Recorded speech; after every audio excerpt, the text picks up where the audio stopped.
Hi viewers, welcome back. இன்றைக்கி நம்ம 8 to 9 வயசு உள்ள பிள்ளைக்கு வந்து பிளாசோ பேண்ட் எப்படி கட் பண்ணி ஸ்டிச் பண்ணுறது அப்படின்னு பார்க்க போகிறோம். இந்த பிளாசோ பேண்ட்டுக்கு நான் வந்து காட்டன் இல்லாமல் ரயான் கிளாத் எடுத்துருக்கிறேன். ஸோ இது வந்து போலக் டாட் விழுந்தது. இதோட உங்களுக்கு வித்து அகலம் எவ்வளோ எடுத்திருக்கேன் அப்படின்னு பார்த்தீங்கன்னா 44 இன்ச் எடுத்திருக்கேன்.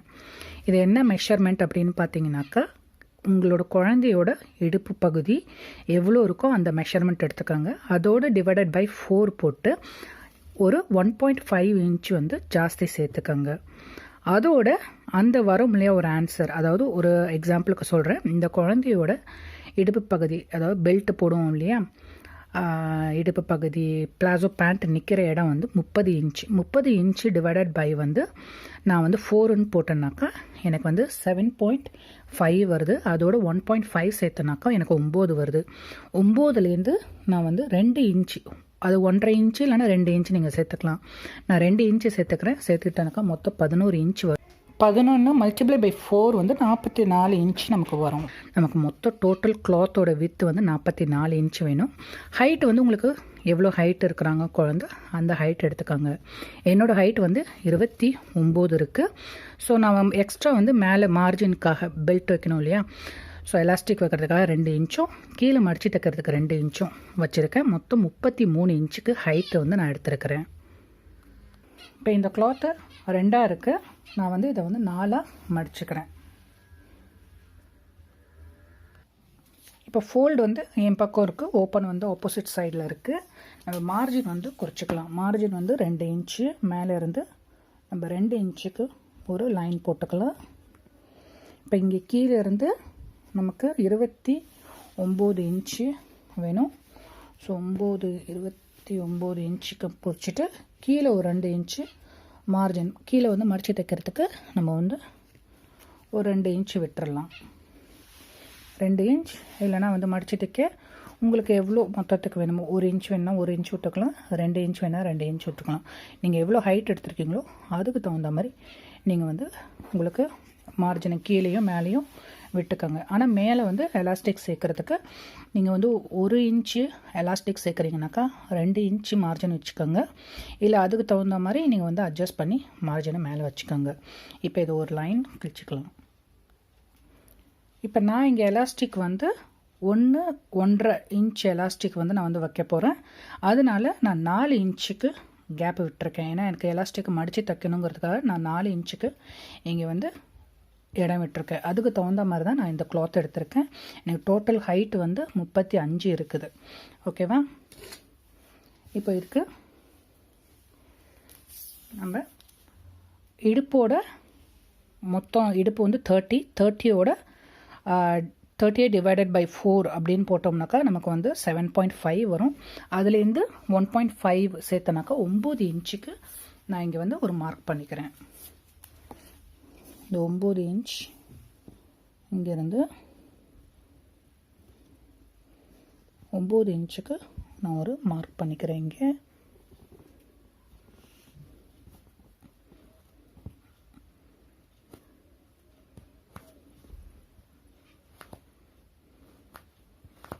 ஓகே.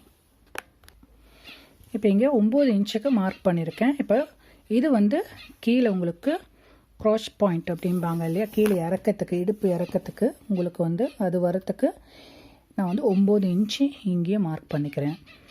ஸோ இங்கே 8.5 கொடுத்தீங்கன்னா இங்கேயும் 8.5 கொடுத்துக்கோங்க. இங்கே 9 கொடுத்தீங்கன்னா இங்கேயும் 9 கொடுத்துக்கோங்க. ஆனால் நார்மலாக 8 வயசு குழந்தைக்கு 8.5 போதுமானது. 9 இன்ச்சுக்கு நான் இங்கே ஒரு மார்க் பண்ணிக்கிறேன். மார்க் பண்ணிவிட்டு இங்கேருந்து ஒரு 1.5க்கு இந்த இடத்துல இருந்து 1.5க்கு நம்ம ஒரு மார்க் பண்ணிக்கலாம். இந்த இடத்துல ஸோ 1.5 கொடுத்துட்டு நம்ம இதை வந்து ஜாயின் பண்ணிடலாம். இதையும் க்ராஸ் பாயிண்ட்க்கு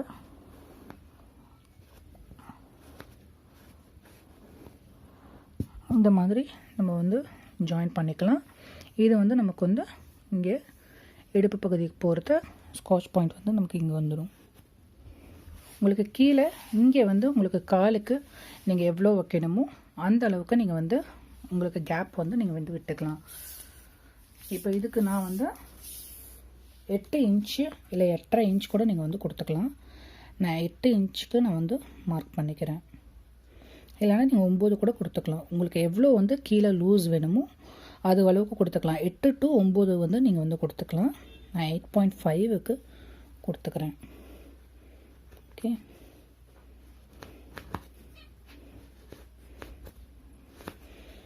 இப்போ இதையும் இந்த காஷ் பாயிண்டில் இருக்கிறதையும் ரெண்டையும் ஜாயின் பண்ணிக்கலாம். இங்கே இருக்கிறதையும் இதையும் வந்து நம்ம ஜாயின் பண்ணிவிட்டு கட் பண்ணிடலாம். இப்போ இதை நம்ம வந்து கட் பண்ணிக்கலாம். கட் பண்ணுறதுக்கு இங்கே ஏற்கனவே நம்ம வந்து 9 இன்ச் கொடுத்துருக்கோம். ஸோ கரெக்டாக இருக்கும். 9 இன்ச்சுக்கு நம்ம வந்து இங்கே வந்து கட் பண்ணிக்கலாம்.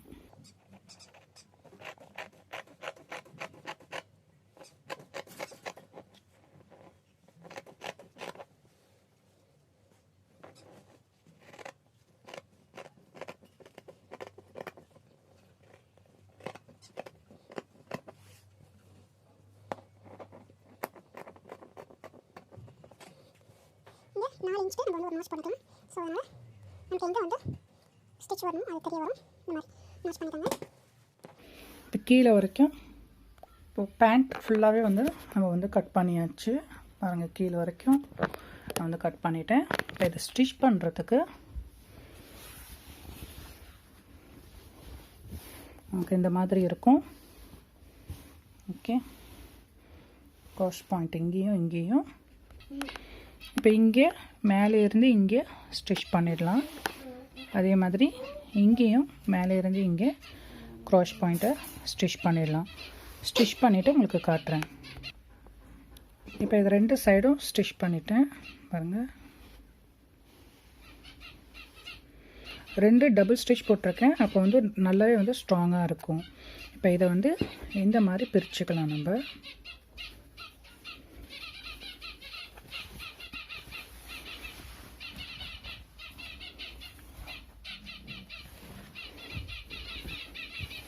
இந்த மாதிரி பிரிச்சிங்கன்னா உங்களுக்கு வந்து 2 பக்கமும் பேண்ட் இருக்கிற மாதிரி இந்த மாதிரி வந்துடும்.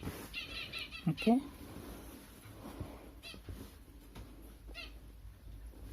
இப்போ இந்த கார்னர் ரெண்டுமே சரியாக இருக்கிற மாதிரி.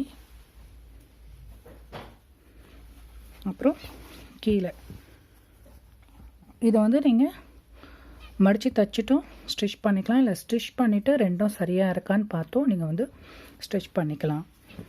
இதை ரெண்டுத்தையும் நான் ஜாயின் பண்ணிவிட்டு நான் இதை வந்து தைச்சிக்கிறேன். அப்படி இல்லைன்னா இதை ஸ்டிச் பண்ணிவிட்டு நான் தைச்சிக்கிறேன். இங்கேருந்து ஸ்டார்ட் பண்ணி இங்கே வந்து இதையும் ஜாயின் பண்ணி ஸ்டிச் பண்ணிவிட்டு அடுத்த கால் பக்கம் இங்கே வந்துடுவோம். வந்துட்டோம்னாக்கா நமக்கு வந்து செட் கரெக்டாக ஆகிடும். கீழே மடித்து தைச்சிட்டு இதை எல்லாத்தையும் நான் ஸ்டிச் பண்ணிவிட்டு மேலே எலாஸ்டிக் வைக்கும் போது உங்களுக்கு காட்டுறேன். இப்போ இதில் எலாஸ்டிக் எடுத்திருக்கேன். இந்த எலாஸ்டிக் வந்து எவ்வளோ ஹைட் எடுத்திருக்கேன்னா 22 இன்ச் எடுத்திருக்கிறேன். ஓகே, 22 இன்ச் எடுத்திருக்கேன். இது வந்து நமக்கு ஸ்டிச் பண்ணும்போது நமக்கு வந்து ஒரு 1/2 இன்ச் இல்லைன்னா 1/4 இன்ச்சுக்கு நம்ம வந்து ஸ்டிச் பண்ணுவோம். அதனால் அது வந்து நமக்கு வந்து சரியாக இருக்கும். இப்போ கீழே இங்கே நான் ஃபுல்லாக வந்து ஸ்டிச் பண்ணிட்டேன். இங்கேயும் வந்து நான் வந்து டபுள் ஸ்டிச்சிங் போட்டிருக்கேன். பாருங்க. ஓகே, இப்போ இங்கே பார்த்தீங்கன்னா நம்ம 4 இன்ச்சுக்கு ஒரு நாச் போட்டோம் இல்லையா? ஸோ அந்த நாச் இங்கே இருக்குது. 4 இன்ச்சுக்கு போட்ட லைன் வந்து இங்கே இருக்குது. ஸோ இங்கே இருக்கும் நாச் தெரியுது இல்லையா? இங்கே இதை ஃபோல்ட் பண்ணிக்கலாம். இந்த மாதிரி கரெக்டாக அந்த 4 இன்ச்சில் படுற மாதிரி நம்ம வந்து ஃபோல்ட் பண்ணிக்கலாம். ப்ளஸ் வந்து இந்த இது உள்ளே போகிற அளவுக்கு இருக்கணும் மடித்தது. இப்போ இதை மடிச்சுட்டு ஒரு கொஞ்சம் ப்ளேஸ் வந்து நம்ம இன்சர்ட் பண்ணோம் இல்லையா பெல்ட்டை, அதாவது எலாஸ்டிக்கு. ஸோ அதுக்கு வந்து ஸ்டிச் பண்ணுறதுக்கு முன்னாடியே இந்த மாதிரி ஒரு அடையாளத்தை வச்சுக்கோங்க. ஸோ அப்படி வச்சுக்கும் போது நமக்கு வந்து கரெக்டாக சரி இந்த இடத்துல ஸ்டிச் பண்ண வேணாம் அப்படின்ட்டு நமக்கு வந்து தோணும். ஓகே, தோராயமாக ஒரு இன்ச் போதும். 1 இன்ச் இல்லைன்னா 2 இன்ச்சுக்கு இந்த மாதிரி நம்ம வந்து விட்டுறலாம். இப்போ இதே மாதிரி ஃபுல்லாக ஸ்டிச் பண்ணிவிட்டு இங்கே ஒரு 2 இன்ச்சுக்கு மட்டும் இந்த இடத்த மட்டும் விட்டுட்டு இதை நான் வந்து இன்சர்ட் பண்ணிவிடுவேன். இன்சர்ட் பண்ணிவிட்டு ஃபுல்லாக அப்படி வந்ததுக்கப்புறமா இதை நம்ம வந்து ஜாயின் பண்ணி இங்கே ஸ்டிச் பண்ணாலும் ஓகே. இப்படி மேலே வச்சு இங்கே நம்ம எலாஸ்டிக் ஸ்டிச், அதாவது ஜிக்ஸாக் ஸ்டிச் போடணும். அப்படி ஜிக்ஸாக் மிஷின் இல்லாதவங்க நேராக ஸ்ட்ரெயிட் இதுவே ஒரு 5-6 வாட்டி வந்து முன்னாடி பின்னாடி அந்த மாதிரி போட்டுக்கோங்க. அப்போ ஸ்டிஃபாக இருக்கும். போட்டதுக்கு அப்புறமா உள்ளே தள்ளி விட்டுட்டு கடைசியாக இந்த ஓப்பன் இடத்த வந்து நம்ம வந்து ஸ்டிச் பண்ணிவிடுவோம். ஓகேவா? இதெல்லாம் செஞ்சுட்டு உங்களுக்கு நான் காட்டுறேன். புரியலைனாக்கா கீழே கமெண்ட் பாக்ஸில் எனக்கு வந்து கேளுங்க. நான் வந்து எப்போ இருந்தாலும் உங்களுக்கு ரிப்ளை பண்ணுறேன். இப்போ இங்கே பெல்ட்டை வந்து நான் ஃபிக்ஸ் பண்ணிட்டேன். பாருங்கள், எலாஸ்டிக்கு போட்டாச்சு. இங்கே நடுவில் வந்து இடம் விட்டதில் உள்ளார எலாஸ்டிக்கை வச்சு இங்கே வந்து ஜிக்ஸாக் ஸ்டிச்சு ப்ளஸ் வந்து நார்மல் ஸ்டிச் நான் வந்து போட்டிருக்கேன். ஜிக்ஸாக் ஸ்டிச் வந்து உங்களுக்கு வந்து எவ்வளோ இழுத்தாலும் வந்து நமக்கு வந்து பிரிஞ்சிட்டு வராது. ஏன்னா எலாஸ்டிக்கை பொறுத்த வரைக்கும் ஜிக்ஸாக் ஸ்டிச் போட்டோம்னாக்கா நமக்கு வந்து ரொம்பவே நல்லாவே இருக்கும். அப்புறம் இங்கே கார்னரில் வந்து ரெகுலர் ஸ்டிச் போட்டிருக்கேன். இந்த இடத்துல வந்து நான் சிசரை வச்சு, அதாவது சிகார் லைட்டை வச்சு இது வச்சுருக்கேன், சூடு வச்சுருக்கிறேன். ஸோ இதுவும் பிரிஞ்சிட்டு வந்துடாது. இதை நீங்கள் வந்து உள்ளார இன்சர்ட் பண்ணும்போது உங்களுக்கு வந்து கரெக்டாக இருக்கா அப்படின்னு பார்த்துக்கணும். அதாவது சில சமயம் திருப்பிக்கிட்டு இருக்கும். அந்த மாதிரி இருந்ததுன்னா போடுறதுக்கு ரொம்ப சிரமமாக இருக்கும். அதனால் நீங்கள் வந்து பெல்ட்டு எலாஸ்டிக்கை உள்ளே போட்ட உடனே நீங்கள் சரி செஞ்சுட்டு அதுக்கப்புறமா இதை வந்து தையுங்க. அப்போ தான் வந்து உங்களுக்கு வந்து கரெக்டாக வந்து ஃபிக்ஸ் ஆகும். பாருங்கள், இப்போ இது மேலே வந்து நான் இங்கே வந்து ஸ்டிச் பண்ணிவிட்டு இதை என்ன செய்ய போகிறேன், இழுத்து இதை நடுவுலேயே ஒரு ஜிக்ஸாக் ஸ்டிச் போட போகிறேன். அப்படி போட்டோம்னாக்கா இந்த பெல்ட்டு வந்து பிற்காலத்தில் எவ்வளோ தான் துவைச்சாலும் அது வந்து பிறண்டுக்காது, திருப்பிக்காது. அதனால் நல்லா இழுத்து வச்சு நான் வந்து ஜிக்ஸாக் ஸ்டிச் போட்டுட்டு ஃபுல்லாக முடிச்சதுக்கப்புறமா உங்களுக்கு நான் காட்டுறேன். இங்கே பியூட்டிஃபுல்லான நமக்கு பிளாசோ பேண்ட் ரெடி ஆகிடுச்சு. இங்கே பாருங்கள், இங்கே வந்து ஜிக்ஸாக் ஸ்டிச் கொடுத்துருக்கேன். ஃபுல்லாக வந்து ஜிக்ஸாக் ஸ்டிச் கொடுத்துருக்கேன். அதனால் எவ்வளோ இழுத்தாலும் நமக்கு வந்து தையல் வந்து பிரிஞ்சிட்டு போயிடாது. எலாஸ்டிக் இருக்கும்போது மட்டும் நம்ம ஜிக்ஸாக் ஸ்டிச் கொடுத்தோம்னாக்கா அது வந்து நல்லாவே இருக்கும். இப்போ கீழே ஃபுல்லாகவே நான் வந்து ஸ்டிச் பண்ணியிருக்கேன். இது கீழே எவ்வளோ விட்டோமோ அதுக்கு தகுந்த மாதிரி நான் வந்து மடித்து தைச்சிருக்கிறேன் கரெக்டாக. ஸோ சூப்பரான பிளாசோ பேண்ட் வந்து ரெடி ஆகிடுச்சு. இந்த மாதிரி உங்கள் குழந்தைங்களுக்கு இந்த மெஷர்மெண்ட் படியோ இல்லை வந்து அதுக்கு தகுந்த மாதிரி மெஷர்மெண்ட்டை வச்சு நீங்கள் வந்து இந்த பிளாசோ பேண்ட்டை நீங்கள் வந்து செஞ்சு பாருங்கள். எப்படி இருந்ததுன்னு எனக்கு கமெண்ட் பண்ணுங்கள். இந்த மாதிரி வீடியோஸ் நிறைய அப்கமிங் வந்துகிட்டே இருக்குது. ஸோ பார்த்து என்ஜாய் பண்ணுங்கள். Keep supporting me. Thank you for வாட்சிங். தேங்க்யூ. பை.